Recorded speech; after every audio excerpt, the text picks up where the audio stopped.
जय हिंद दोस्तों, मैं अमजद खान स्टडी सेंटर के यूट्यूब चैनल पर आपका स्वागत करता हूं।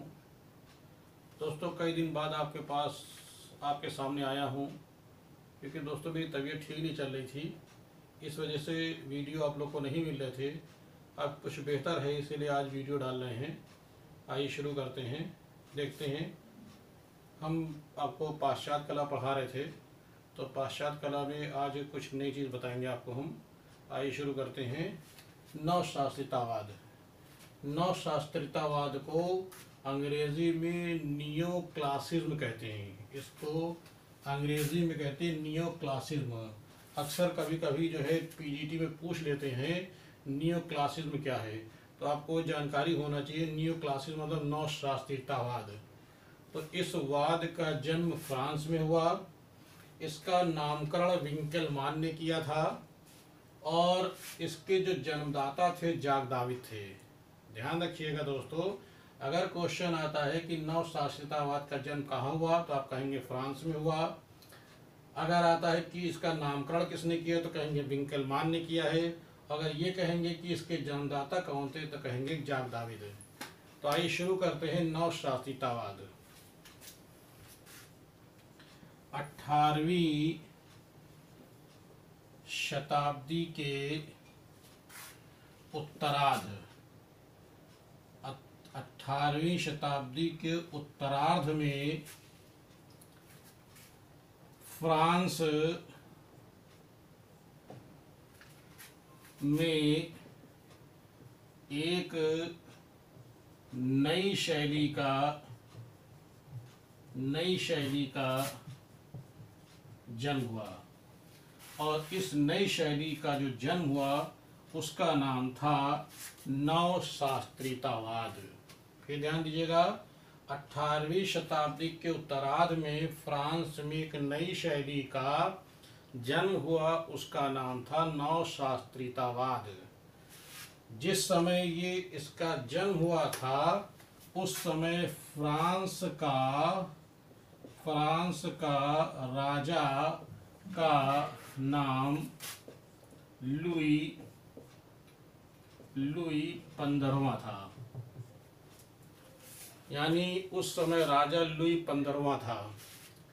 लुई 15वां की प्रेसी मतलब प्रेमिका बाद में पत्नी बन गई, यानी उसकी पत्नी का नाम था मादाम पाम्पादुर।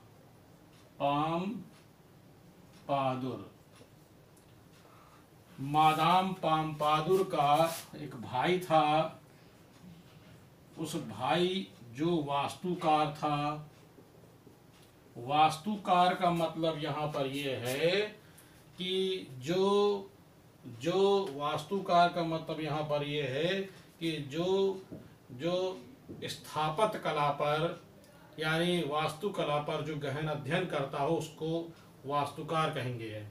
तो उस मादाम पाम्पादुर के वास्तुकार भाई को कुछ मूर्तियां प्राप्त हुई।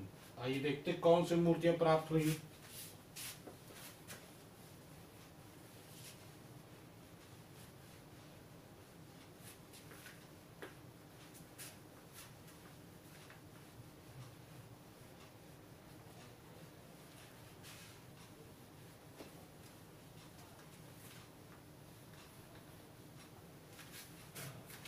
उस वास्तुकार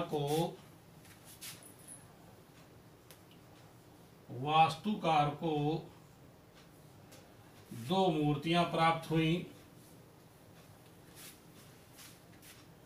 एक मूर्ति जो प्राप्त हुई वो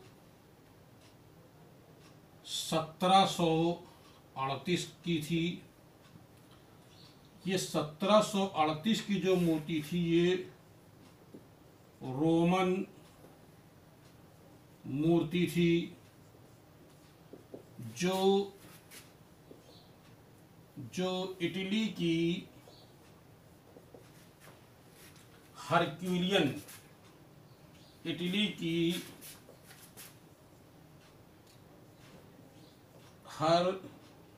हरक्यूलियन शहर से प्राप्त हुई थी। ये 1738 में रोमन मूर्ति इटली के हरक्यूलियन शहर से प्राप्त हुई थी। इसी प्रकार एक और दूसरी रोमन मूर्ति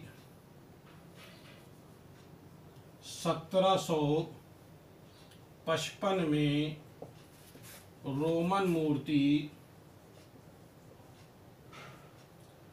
ये रोमन मूर्ति इटली के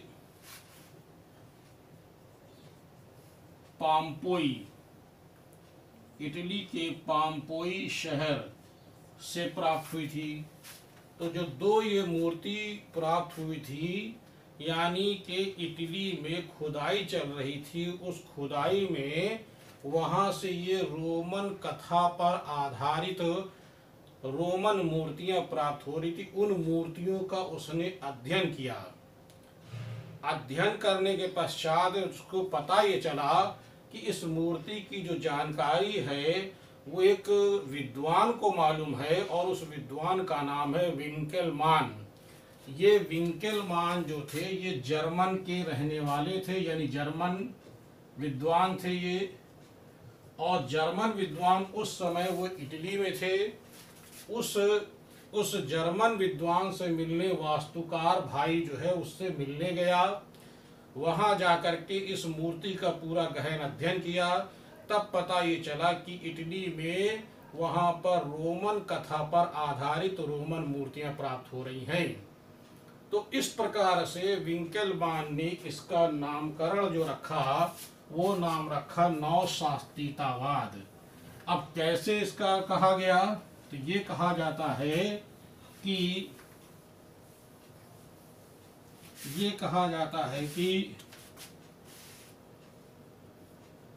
रोमन मूर्तियों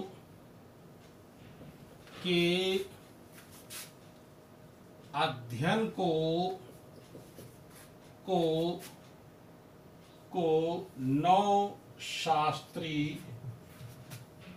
नवशास्त्रीयतावाद कहते हैं।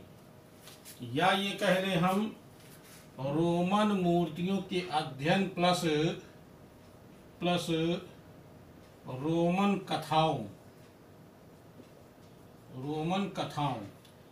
अब रोमन को हम ग्रीक भी कह सकते हैं, ग्रीक मूर्तियाँ। तो ये कह सकते हैं कि रोमन मूर्तियाँ या ग्रीक मूर्तियों के अध्ययन को नवशास्त्रीयतावाद कहते हैं। या ये कह लें कि ग्रीक मूर्तियों के अध्ययन और रोमन कथाओं के अध्ययन को नवशास्त्रीयतावाद कहा जाता है। जब कभी भी क्वेश्चन आए कि नवशास्त्रीयतावाद किसे कहते हैं, तो रोमन मूर्तियाँ होगा या फिर ग्रीक मूर्तियाँ होगा या फिर रोमन कथा होगा।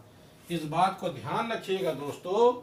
तो रोमन कथाओं या ग्रीक मूर्तियों के अध्ययन को ही हम नवशास्त्रीयतावाद कहते हैं। और इस वाद के जन्मदाता जो थे वो जाक दाविद थे, लेकिन इसका नामकरण जो किया था वो विंकेलमान ने किया था। आइए दोस्तों ये देखते हैं कि इसके प्रमुख कलाकार कौन कौन से हैं।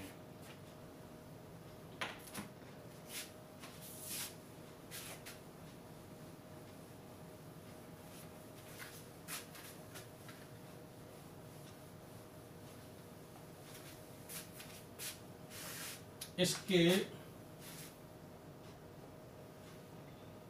प्रमुख कलाकार कौन कौन से हैं? जाक दाविद,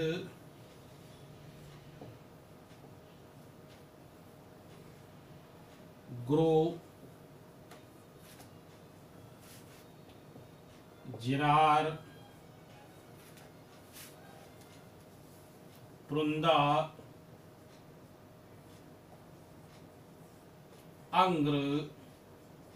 अग्र जिसे कहते हैं,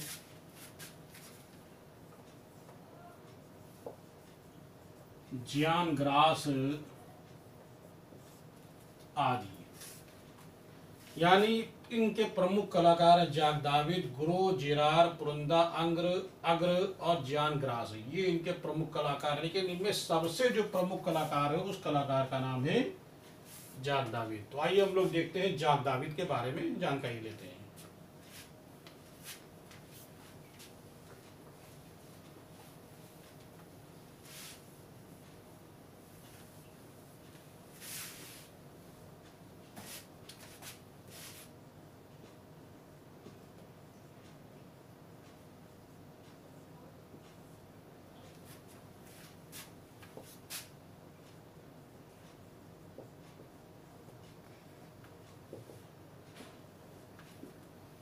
जाक दाविद 1748 में इनका जन्म हुआ और 1825 में इनकी मृत्यु हुई। तो हम ये कह सकते हैं कि इनका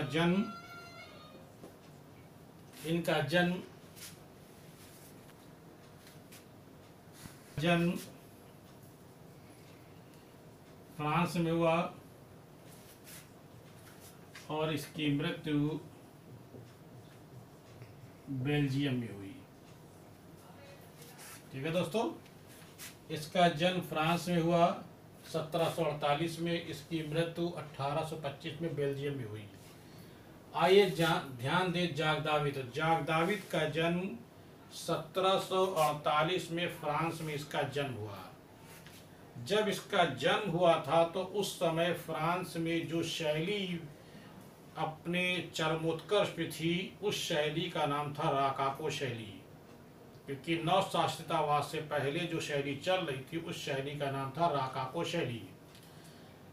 जब ये बड़ा हुआ जाक दाविद, तो जाक दाविद को बचपन से ही कला का शौक था और कला का शौक होने के कारण ये जो जाक दाविद था, ये जाक दाविद बुशे का शिष्य बन गया। बुशे का शिष्य बन गया। और बुशे किस बात के कलाकार थे? बुशे जो थे वो राकाको शैली के कलाकार थे। अब गुरु, क्योंकि गुरु जो है वो राकाको शैली का था, इसीलिए जाक दाविद पर जो था वो राकाको शैली का प्रभाव था। बचपन से ही बुशे को इन्होंने अपना गुरु माना था, इसलिए जाक दाविद पर बुशे का प्रभाव था और प्रभाव होने के कारण उस पर राकाको शैली का प्रभाव था। तब जाक दाविद ने 1775 में एक महत्वपूर्ण चित्र बनाया था। उस चित्र का नाम था मिनर्वा की विजय। ये जाक दाविद का पहला चित्र था जिसका नाम था मिनर्वा की विजय। लेकिन ये जो मिनर्वा की विजय था, इस पर राकाको शैली का प्रभाव था। लेकिन जब ये चित्र बनाया तो इस चित्र पर इनको छात्रवृत्ति प्राप्त हुई, यानी इनको जो है इस छात्रवृत्ति प्राप्त होने के कारण जाक दाविद जो है वो इटली चले गए। इटली जाकर के उनको पता ये चला कि यहाँ पर ग्रीक रोमन मूर्तियों पर अध्ययन हो रहा है। तो वहाँ पर इनको एक मित्र मिले। उस मित्र का नाम था, जाक दाविद के मित्र का नाम था डिक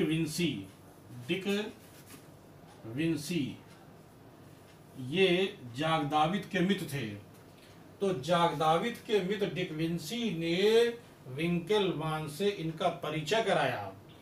जब जाक दाविद विंकेलमान से मिले तो जाक दाविद विंकेलमान से ग्रीक मूर्तियों के बारे में जानकारी प्राप्त की और इनको विंकेलमान ने ग्रीक मूर्तियों के बारे में, यानी रोमन मूर्तियों के बारे में इनको जानकारी दी और उस पर गहन अध्ययन किया। गहन अध्ययन करने के बाद फिर ये फ्रांस वापस लौट आए। जब फ्रांस लौट करके जब वापस यहाँ पर आए तो आने के बाद फ्रांस जब यहाँ पर लौट आए तो आने के बाद इन्होंने एक बहुत ही महत्वपूर्ण चित्र बनाया। वो था 1785 में। 1785 में इन्होंने एक चित्र बनाया और उस चित्र का नाम था होरेशिया का प्राण। ये होरेशिया का प्रण इनके जीवन का सबसे सर्वश्रेष्ठ चित्र था। क्यों सर्वश्रेष्ठ चित्र था? क्योंकि ये जो था नवशास्त्रीयतावाद का प्रथम चित्र था। नवशास्त्रीयतावाद का प्रथम चित्र था। तो 1785 में जब होरेशिया का चित्र इन्होंने बनाया था, दोस्तों ध्यान रखिएगा, उस वक्त फ्रांस में राजक्रांति चल रही थी। राजक्रांति का मतलब है कि वहाँ के फ्रांस की जो जनता थी वहाँ की जनता राजतंत्र का विरोध कर रही थी और लोकतंत्र के लिए वो कह रही थी कि लोकतंत्र चाहती थी। और ऐसी परिस्थितियों में जब इन्होंने होरेशिया का प्रण चित्र बनाया तो जनता ने इस चित्र को बहुत पसंद किया। यानी सरकार का विरोध, यानी सरकार मतलब है कि राजतंत्र का, राजा का विरोध करते हुए उस चित्र को इन लोगों ने बहुत ही पसंद किया। और इतना पसंद किया कि लोग इस चित्र को जो है अपने पास रखने लगे। जब राजा को लगा कि लोग इस चित्र को पसंद कर रहे हैं तो राजा ने सोचा कि क्यों ना इस चित्र को खरीद लें, और इस चित्र को खरीद लेंगे तो जनता को अपने समर्थन में कर लेंगे। इसीलिए राजा ने होरेशिया का प्रण को चित्र को खरीद लिया जिससे जनता को प्रसन्न किया जाए। और वर्तमान में ये जो होरेशिया का जो चित्र है, वर्तमान में ये लूव्र संग्रहालय में सुरक्षित है। ये वर्तमान में लूव्र संग्रहालय में ये आज भी ये चित्र सुरक्षित है। अब अगर क्वेश्चन आता है कि नवशास्त्रीयतावाद का सबसे पहला चित्र कौन सा है, तो दोस्तों आप ये बताएंगे होरेशिया का प्रण सबसे पहला चित्र। मिनर्वा का विजय मत लगाइएगा। अगर क्वेश्चन आता है कि जाग दाविद का पहला चित्र कौन सा है तो कहेंगे मिनर्वा की विजय। लेकिन अगर क्वेश्चन ये आता है कि नवशास्त्रीयतावाद का पहला चित्र कौन सा है तो आप सीधे सीधे कहेंगे होरेशिया का प्रण। ठीक है, आंदोलन चल रहा था, राजक्रांति का विरोध हो रहा था, लेकिन जो जाग दाविद अपना काम कर रहे थे, जाग दाविद ने इसके 2 साल बाद इन्होंने एक और चित्र बनाया और उस चित्र का नाम था 1787 में एक चित्र बनाया ब्रूट्स के पुत्र के निधन की खबर। ब्रूट्स के पुत्र के निधन की खबर।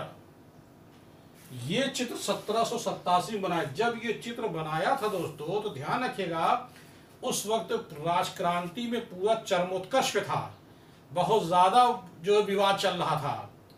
अब बिल्कुल लास्ट स्टेट का मामला चल रहा था कि क्रांति कभी भी खत्म हो सकती, कभी भी कुछ इधर उधर हो सकता है। और हुआ ये कि लोगों ने, यानी जनता ने ब्रूट्स के पुत्र के निधन की खबर वाले चित्र को इतना पसंद किया कि लोग जो है वोल्टेर स्थान का नाम है, वोल्टेर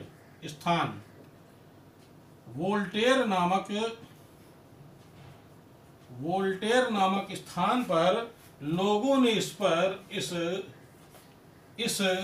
चित्र पर नाटक करना शुरू कर दिया। नाटक मतलब प्ले करना शुरू कर दिया। प्ले मतलब रंगमंच करने शुरू कर दिया। और इस तरह से धीरे धीरे ये विरोध चलता रहा और अंततः जो है राजतंत्र समाप्त हुआ, गणतंत्र आ गया। गणतंत्र जब होता है तो लोकसभा होती है, राज्यसभा होती है। लोकसभा गठित की गई 1792 में, यानी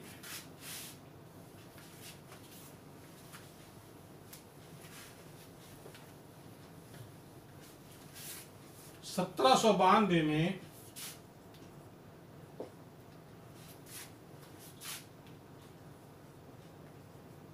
लोकसभा का गठन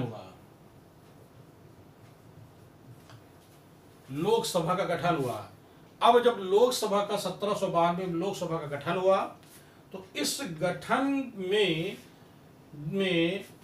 लोकसभा के गठन में जाग दाविद को लोकसभा का सदस्य बनाया गया। यानी जाग दाविद को लोकसभा का बनाया गया सदस्य। अब जब ये सदस्य बन गए तो इनकी तानाशाही हो गई। तानाशाही का मतलब ये कि चित्रकारी में अब जो काम ये चाहेंगे वही होगा। भाई क्योंकि ये सरकार के उसमें हो गए थे तो इन्होंने ये कह दिया था कि अब पूरे फ्रांस में अब कोई शैली नहीं चलेगी। अगर कोई शैली चलेगी तो केवल नवशास्त्रीयतावाद ही शैली चलेगी। क्योंकि कुछ ऐसे चित्रकार थे जो राकाको शैली पर चित्र बना रहे थे, छुपे छुपे बनाते थे। लेकिन जब उन्होंने कानून बना दिया कि अब केवल नवशास्त्रीयतावाद पे ही चित्र बनाए जाएंगे, राकाको शैली पर एक भी चित्र नहीं बनेंगे, यानी कि ये जो चित्रकार थे, ये जाग दाविद जो चित्रकार थे पूरी तरह से ये तानाशाही हो गए और तब लोगों ने राकाको शैली पूरी तरह से लुप्त हो गई और नवशास्त्रीयतावाद शैली जो है पूरी तरह से फैल गई। और इस लोकसभा के अंतर्गत इन्होंने बहुत सारे चित्र बनाए। ऐसे ही इन्होंने एक चित्र बनाया था बोलिसारियस। इन्होंने फ्रांस में एक चित्र बनाया था बोलिसारियस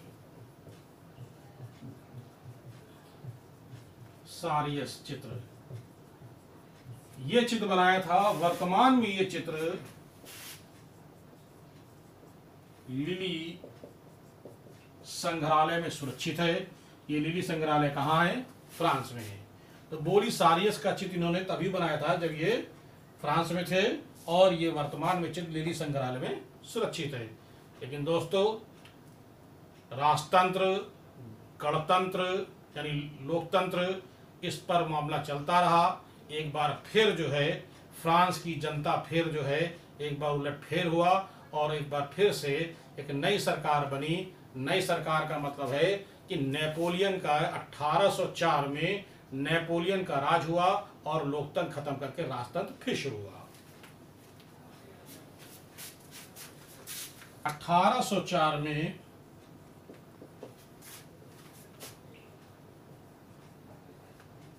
नेपोलियन का राज शुरू हुआ। जब नेपोलियन का राज शुरू हुआ तो नेपोलियन ने जाग दाविद को शाही चित्रकार नियुक्त किया। ध्यान रखिएगा दोस्तों, अभी तक क्या थे? ये लोकसभा के सदस्य थे तो ये चित्रकार तब भी थे। अब क्योंकि ये राजतंत्र में आ गए, जब राजतंत्र में आए तो ये हो गए शाही चित्रकार। यानी शाही मतलब राजशाही चित्रकार। राजा ने इनको चित्रकार बना लिया, शाही चित्रकार बनाया। जब शाही चित्रकार बना लिया तो नेपोलियन जब राजा बना तो नेपोलियन का राज जब आया तो नेपोलियन का राज्य, यानी लिखे दे रहा हूं इसी में, राज्याभिषेक, नेपोलियन का राज्याभिषेक वाला चित्र बनाया। किसने बनाया? जाग दाविद ने नेपोलियन का राज्याभिषेक वाला चित्र बनाया। वर्तमान में ये चित्र लूव्र संग्रहालय में ये चित्र सुरक्षित है। ठीक है। और इस तरह से ये तानाशाही चित्रकार हो गए। धीरे धीरे जिन्होंने बहुत सारे चित्र बनाए, अभी मैं आपको नाम लिख दूंगा, जैसे साइक्रेटिस की मृत्यु, मारा की विजय, गेंद की महिलाएं, टेनिस की शपथ, मैं भी लिखूंगा चित्र। ऐसे बहुत सारे चित्र बनाए, लेकिन धीरे धीरे ये जनता उथल पथल होती रही। एक बार फिर नेपोलियन की सत्ता चली गई। जब नेपोलियन की सत्ता चली गई तो ये जाग दाविद जो चित्रकार थे इन्होंने फ्रांस को छोड़ दिया। 1825 में इन्होंने फ्रांस को छोड़ दिया और 1825 में जाग दाविद की बेल्जियम में इनकी मृत्यु हो गई। इस तरह से जान लें कि ये जाग दाविद नवशास्त्रीयतावाद के एक महान कलाकार हुए हैं, क्योंकि ये जन्मदाता भी थे और इन्होंने इस पर बहुत सारे चित्र बनाए हैं। आइए इन पर हम लोग चित्र देखते हैं कौन कौन से हैं।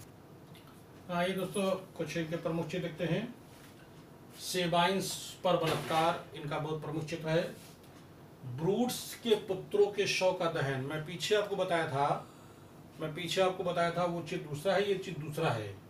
वो मैंने बताया था ब्रूट्स के पुत्र के शव, यहाँ पर शव का दहन है, वहाँ दूसरा चित्र है। फिर मैंने अगला चित्र है मारा की मृत्यु, गेंद की महिलाएं, टेनिस कोर्ट पर शपथ। इनका अगला बहुत महत्वपूर्ण चित्र है साइक्रेटिस की मृत्यु। साइक्रेटिस की जो मृत्यु है इसी को ही हम लोग कहते हैं सुकरात की मृत्यु। सुकरात की मृत्यु इसी चित्र कहते हैं। तो दोस्तों मैंने आज आपको नवशास्त्रीयतावाद पर बताया है। दोस्तों अगर मेरा इस वीडियो को आप लोगों ने अगर पूरा देखा है, अगर आपको ज़रा से भी अच्छा लगा है तो इसको सब्सक्राइब करिएगा, इसको लाइक करिएगा, कमेंट्स दीजिए। कम से कम आपको लगे कि जो उसमें प्रॉब्लम है मैं आपको प्रॉब्लम सॉल्व कर सकूं। और मैं जानता हूँ कि इस जो ये मैंने आपको बताया है ये आपको कहीं इतना मैटर आपको इतना मिलेगा नहीं। तो दोस्तों मैं चाहता हूँ उसको सब्सक्राइब जरूर करिए। अगर आपको ज़रा से भी अच्छा लगता है, आपका दिल गवारा करता है तो उसको सब्सक्राइब करिएगा। जय हिंद, धन्यवाद।